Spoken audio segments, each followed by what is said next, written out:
مرحلة اسمها مرحلة الهارت بريك. دي مرحلة بتعدي على كل الناس. كل الناس بتعدي عليها بنفس الشكل وبنفس الاسلوب وبنفس الاحساس بالظبط كمان.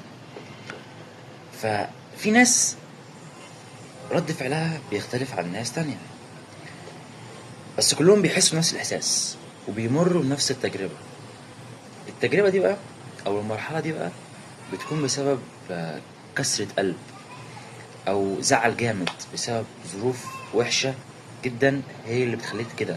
مثلا فقدان شخص عزيز عليك، فشل في حاجة معينة، فشل في علاقة، فشل في اي حاجة في الدنيا بتوصلك لأسوأ مرحلة من الحزن. طيب الناس بقى بتختلف عن بعض في المرحلة دي في رد الفعل او رد فعلهم بعد المرحلة. يعني عندك مثلا ناس رد فعلهم على المرحلة دي الاكتئاب والحزن، ويقفلوا على نفسهم وما يواجهوش الدنيا وما يواجهوش العالم، ويفضلوا حابسين نفسهم وفاكرين ان هو ضاع منهم محور الكون، او ضاع منهم شيء ثمين مفيش حاجة زيه خالص، او مفيش حاجة تعوضه عنه مثلا. وده بيكون في الأغلبية البنات عموما، هو بيكون في الأغلبية هم كده، وفي برضه الرجالة كده والشباب كده، بس الأغلبية بتكون بنات.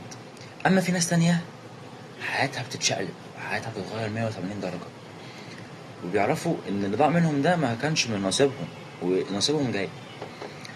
غير ان نصيبهم جاي بيركزوا على كل حاجة في حياتهم. غير الحاجة دي هم كانوا مركزين مدين اهتمامهم للحاجة دي، لما الحاجة دي ضاعت ركزوا على كل حاجة في حياتهم واهتموا بكل حاجة في حياتهم وادوها 100% من طاقتهم. فده اللي انا عايزه تعمله.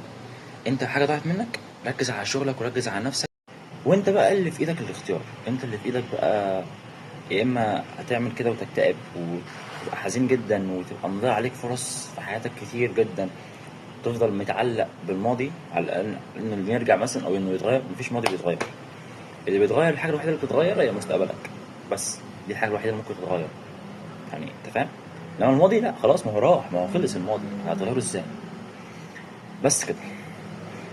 آه يا رب اكون يعني وصلت لك الرساله، ويا رب اكون قدرت ان انا اوضح لك الصوره.